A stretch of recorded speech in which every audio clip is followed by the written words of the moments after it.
¿Qué relación se puede establecer entre la neurociencia, entre el estudio de la anatomía y la fisiología del cerebro y el liderazgo? Liderar es inspirar, liderar es ayudar a una persona a que aflore su mejor versión e implica 3 etapas. Uno es autoconocerse, otro autogobernarse y el tercero saber encontrarse con otro ser humano. Autoconocerse, penetrar en la verdad de uno, implica un conocimiento de los procesos mentales que tienen lugar y del sustrato físico que es el cerebro humano. Autogobernarse implica también conocer las emociones, a dónde me llevan, de dónde surgen y qué he de hacer para alterarlas, para transformarlas, si me están llevando a un lugar al que no quiero ir. Comprender los núcleos cerebrales que están implicados en las emociones, cómo unos afectan a otros, cómo se puede entrenar, cómo se puede transformar, cómo se puede reinventar el cerebro para tener emociones positivas que nos impulsen, que nos ayuden y no emociones que nos anulen, también es un punto importantísimo. Y el encuentro con otro ser humano es esencial. No existe felicidad sin el otro. Por más que nos empeñemos en decir que cuando uno tiene mucho es más feliz. No, no es cierto. Es decir, la persona que tiene 2 millones de euros no es el doble de feliz que la persona que tiene 1 millón de euros. No cabe duda que el bienestar económico es necesario, es imprescindible. No es suficiente. Saberse encontrar con otra persona es saber entender esos procesos que también están teniendo lugar a nivel mental, a nivel cerebral, sencillamente para que nuestra conversación sea una conversación donde nos comprendamos y donde miremos juntos en la misma dirección. ¿La neurociencia de alguna forma ha cambiado el concepto de líder, que la sociedad tiene de líder? Antes se consideraba un líder más alguien que imponía, ahora quizás alguien más que inspira. Bueno, la neurociencia, más que cambiar el concepto de líder, lo que ha hecho es comprender con mucha mayor profundidad dónde se localizan a nivel físico esas capacidades que tanto necesitamos a la hora, pues eso, de conocernos mejor, de gobernarnos mejor y de generar ese encuentro con la otra persona. Mario, me gustaría preguntarte, ¿un líder entonces ha de dar respuestas o un buen líder es el que formula preguntas? Bueno, la calidad de una respuesta siempre depende de la calidad de la pregunta. Entonces, para mí un líder fundamentalmente es una persona que tiene que hacer grandes preguntas y confiar en que dentro de las personas están las grandes respuestas. El cerebro no explica por completo la mente. Yo sé que hay algunos neurocientíficos, he estado con algunos de ellos y son muy relevantes, les tengo un tremendo respeto y alguno de ellos además un gran afecto. Yo sé que hay neurocientíficos de gran talla que dicen que la mente se explica completamente a partir del cerebro. Yo personalmente, y lo digo desde la humildad, no lo comparto. Ahora bien, sí es cierto que el cerebro explica muchas cosas del funcionamiento mental. La mente se parece mucho a el agua. Cuando está agitada no se puede ver el fondo, no se puede ver lo que tienes en realidad, ni tus talentos, ni tus capacidades, ni tus energías dormidas. Y solo cuando la mente se calma, es como ese agua que también al calmarse permite ver lo que hay en el fondo. Entonces la única manera que yo he visto en la que realmente se puede calmar esa mente es cuando nos observamos en lugar de juzgarnos. Cuando observamos nuestras emociones, cuando observamos nuestros pensamientos, es decir, cuando en lugar de ser los protagonistas de la película, nos convertimos en espectadores de esa película. Solo cuando uno tiene una distancia de perspectiva puede conseguirse que esa mente se calme. Si no, como dicen muchos filósofos orientales, muy duchos en el conocimiento de la mente, es como a mí me gusta más el ejemplo del agua, pero bueno, ellos dicen que es como un mono agitado en una jaula, no hay manera de pararle. Entonces podríamos decir que la no mente sería un buen estado de la mente. Bueno, el lenguaje no es capaz de llegar a lo inefable, a lo que va más allá de las palabras. Entonces es muy fácil liarse utilizando esas palabras. Digamos que la mente tiene 2 formas, la forma agitada y la forma calmada. A la forma calmada a mí me gusta llamarla consciencia, que es el darse cuenta. Y a la mente agitada me gusta llamarla la mente confusa, la mente que enjuicia. Entonces, más que la no mente, es la mente tranquila. ¿Qué ocurre? Que se utiliza el concepto no mente porque para llegar a esa mente tranquila hay que penetrar en el silencio. Y la mente agitada no soporta el silencio. La mente agitada solo quiere que estemos constantemente pensando y constantemente moviéndonos. ese momento donde tú te paras, reflexionas y tocas el silencio, no es que estés en el mundo de la no mente, estás en el mundo de la no mente agitada y entras en el mundo de la mente tranquila, lo que se llama el self-awareness o lo que es la consciencia, y ahí tienes una visión mucho más profunda de las cosas. Cuando hablamos de consciente y cuando hablamos de inconsciente, a nivel más físico, ¿dónde está? Tú tocas un tema que es importantísimo. Hay una diferencia entre saber algo y saber hacerlo. El aprendizaje no es saberlo. El aprendizaje es saber hacerlo. ¿Por qué hay esta diferencia entre saber y saber hacerlo? Porque el saber corresponde a la mente consciente, entendido mente consciente en un sentido muy físico, muy neurológico. Es decir, bueno, intelectualmente entiendes algo, intelectualmente lo sabes. Cuando ese conocimiento se convierte en comprensión profunda, ya no es parte de lo que sabes, es parte de lo que eres. Y efectivamente, para que eso sea así, tiene que ser recogido, asimilado, digerido por una parte que está más allá de la conciencia ordinaria y que en términos generales se llama inconsciente o subconsciente. Bien, no podemos decir el número de datos que procesa el inconsciente. No lo podemos precisamente por eso, por lo escurridizo que es. Sí, obviamente teniendo en cuenta la cantidad de información que le tiene que llegar por los sentidos y la forma tan rápida en la que procesa, de tal manera que tenemos una reacción inmediata ante un peligro, etcétera, no cabe duda que el número de datos que procesa tiene que ser absolutamente fabuloso. ¿Cómo sacar partido al inconsciente? Vamos a ver, para poder sacar partido al inconsciente hay que ser capaz de influir en el inconsciente. Los sistemas para influir en el inconsciente son diferentes de los sistemas para influir en el consciente. Al inconsciente solo se le influye, al menos desde mi conocimiento, desde mi experiencia, de dos formas, o con imágenes o con emociones. Cuando usamos la imaginación y las emociones de una forma conjunta, el inconsciente siempre lo recoge. Es decir, al inconsciente no se llega con conocimientos, se llega con experiencias. Si en una clase se está transmitiendo un concepto, por ejemplo, el concepto de la importancia de la escucha, y dedicas 2 horas a explicar el concepto, la persona puede conocerlo perfectamente, salir de ahí y escuchar igual de mal que escuchaba antes. Pero si se genera en esa clase una experiencia en la que las emociones, las imágenes, de alguna manera se conecten y esa persona tenga una experiencia de lo que es escuchar y sentirse escuchado, cuando esa persona sale de ahí, ya lo tiene incorporado.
Ya lo vive. No cabe duda que los viejos patrones que dificultan que escuchemos van a intentar que eso se convierta en una experiencia fugaz. Es ahí, desde esa primera experiencia potente, muy intensa de la importancia de la escucha, cuando uno tiene que hacer un trabajo constante, pequeño, más diario, para ir afianzando eso. Porque sabemos que a nivel físico son circuitos neurales.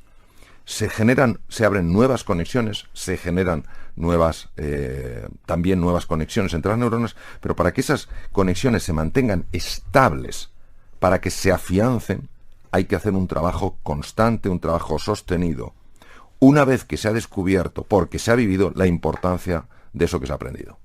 ¿Cómo nosotros podemos reinventarnos? Nosotros podemos reinventarnos cuando tenemos algo que de forma profunda nos ilusiona, nos motiva, nos hace levantarnos por la mañana con ganas. Cuando tenemos determinación, cuando estamos de verdad comprometidos con hacer realidad nuestro sueño y cuando somos pacientes. Y recuerdo que la paciencia no es aguantarse, sino adaptarse al ritmo natural de las cosas. En tu libro Reinventarse mencionas que para ayudar a mantener una buena atención es conveniente proporcionar al cerebro oxígeno, glucosa, creo. ¿Cómo y en qué dosis? Si es que puede hablarse de esto. El dominio de la atención puede ser incluso más importante que la inteligencia que una persona tenga. Saber concentrar la atención en lo relevante y alejarse de tontunas y de distracciones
es lo que permite realmente que el aprendizaje tenga lugar. La atención hay varias formas de cultivarla. Es un entrenamiento diario. Una de las formas más potentes que se ha encontrado es lo que se llama mindfulness o atención plena. El mindfulness sencillamente es que tu atención deje de estar atrapada con esa jaula de grillos que son nuestros pensamientos automáticos y se concentre en una parte del cuerpo, la que sea, la respiración, la pierna, el dedo, lo que quieras. Este ejercicio de la atención es muy importante y ayuda muchísimo en la vida. Segundo tema es efectivamente el tema de la nutrición. Daré eso una pincelada por temas de tiempo. El cerebro solo puede consumir, salvo periodos de ayuno muy prolongado, que son rarísimos, solo puede consumir glucosa y oxígeno. La glucosa hay que dársela al cerebro de una forma continua, no a golpes, no tomarse 27 croissants por la mañana, no sé cuánto por la comida y tal la cena. Hay que comer entre 5 o 6 veces y fundamentalmente hidratos de carbono que liberen el azúcar de una forma progresiva, no en picos. Es decir, todo lo que sea integral, todo lo que sean vegetales, todo lo que sean frutas de bajo índice glicémico, véase manzanas, véase kiwis, véase naranjas, tienen la capacidad de mantener estable el nivel de glucosa y es muy importante. En tercer lugar, para mantener la atención es esencial dormir de forma constante un mínimo de 7 horas, entre 7 y 8 horas. El ideal son 8, los niños un poco más, 7 horas. Cuando baja el sueño, cuando reducimos las horas de sueño, supuestamente en beneficio de la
la atención baja radicalmente. Y hay otro punto que sí me gustaría añadir, y con esto finalizar esta pincelada, el ejercicio físico. El ejercicio físico es muy, muy importante porque mejora clarísimamente la atención. ¿Por qué? Porque, entre otras cosas, el ejercicio físico libera una hormona que se llama dopamina. La dopamina es producida por algunos núcleos, como el núcleo accumbens, y es fundamental no para prestar en un momento determinado la atención, sino para sostener la atención. Muchas veces te he oído hablar en conferencias, en ponencias, la recomendación de andar a un ritmo bastante razonable, bastante bueno, al menos 30 minutos, creo que eran 2 o 3 veces por semana, porque ayudaba a mejorar algo del cerebro. ¿Podrías hablarnos algo más de esta parte? Sí, vamos a ver. En la Academia de Platón, hace 25 siglos, era fundamental el ejercicio físico. Fundamental. El famoso mens sana in corpore sano, hablan de esta relación a nivel intuitivo, no a nivel científico, a nivel intuitivo la relación que hay entre mente y cuerpo. Hoy sabemos que el ser humano, cuando cae en el sedentarismo, perjudica, daña a su cerebro. Por eso es tan importante que los niños hagan ejercicio físico. Es tan importante que los adultos hagamos ejercicio físico. ¿Qué ocurre en el ejercicio físico? En el ejercicio físico ocurre una liberación de una serie de hormonas. Antes se menciona la dopamina, también podemos mencionar la serotonina, la oxitocina, la beta-endorfina, que son muy importantes para mantener un buen estado de ánimo. Pero es que además el ejercicio físico libera una sustancia,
neurotransmisor llamado GRNF, que es el factor de crecimiento neural. Es decir, esa neuroplasticidad de la que hemos hablado antes, esa capacidad de formar nuevas conexiones que nos convierte en personas más inteligentes, más creativas, es favorecida por una serie de sustancias que se segregan en el cerebro. El GNRF, segregado en el cerebro, es una consecuencia directa del ejercicio físico. El tema del tiempo. Vamos a ver. Ante el ejercicio físico, muchas personas sienten repelús, o porque no les apetece, o porque creen que es inabordable.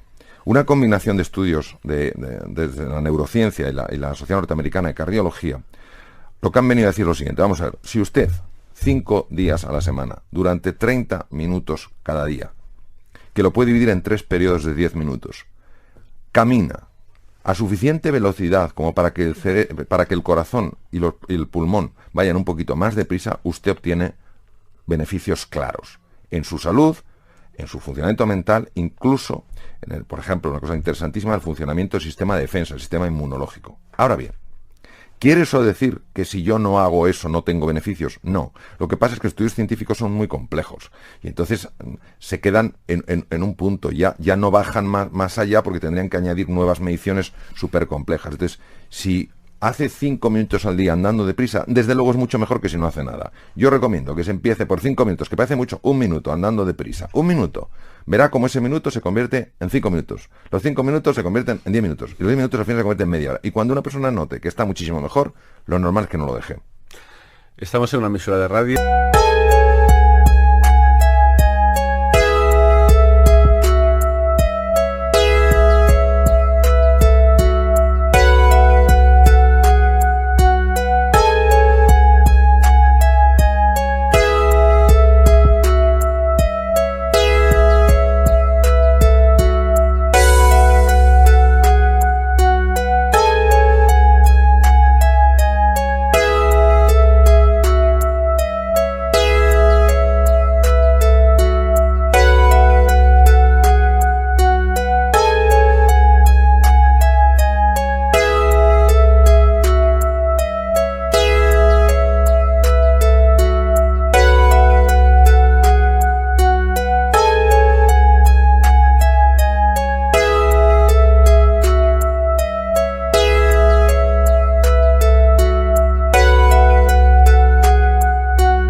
no me resisto a hacer una pregunta. Una de las claves del liderazgo, Mario, es la capacidad de comunicar. ¿Qué aporta la neurociencia a la hora de mejorar esa capacidad de comunicación? Bueno, la neurociencia, por ejemplo, aporta los descubrimientos de Rizzolatti y Fogaccia hace 12 años en la Universidad de Parma, las neuronas espejo. Es decir, vamos a ver, cuando nosotros comunicamos, no necesariamente conectamos. Comunicar no es conectar, lo importante no es comunicar, lo importante es conectar con el mundo de la otra persona. Entonces, nosotros mandamos dos tipos de mensajes. Uno es las palabras, que son interpretadas por el hemisferio izquierdo del cerebro de la otra persona. Y la otra es el tono emocional, el tono con el que pronunciamos esas palabras, los gestos, el movimiento de las manos. Eso se llama lenguaje no verbal. El lenguaje no verbal es procesado por el lado derecho del cerebro, por el hemisferio derecho. ¿Qué ocurre? Pues que la otra persona está sintiendo algo que va más allá de las palabras. Está sintiendo si realmente ella para nosotros es importante. Está sintiendo si ella puede confiar en nosotros o no. Si la respuesta a eso es que sí, que esa persona siente que para nosotros ella es importante y siente que se puede fiar en nosotros, entonces se produce un fenómeno llamado influencia. Y entonces estamos conectando. Pero si la persona en su interior siente que lo que nos importa es venderle el producto, no hacerle ver el beneficio que tiene para ella, o que tampoco se puede fiar para nosotros, podemos hablar lo que queramos. No llegaremos nunca. Muchas gracias. Gracias. Un placer. Gracias.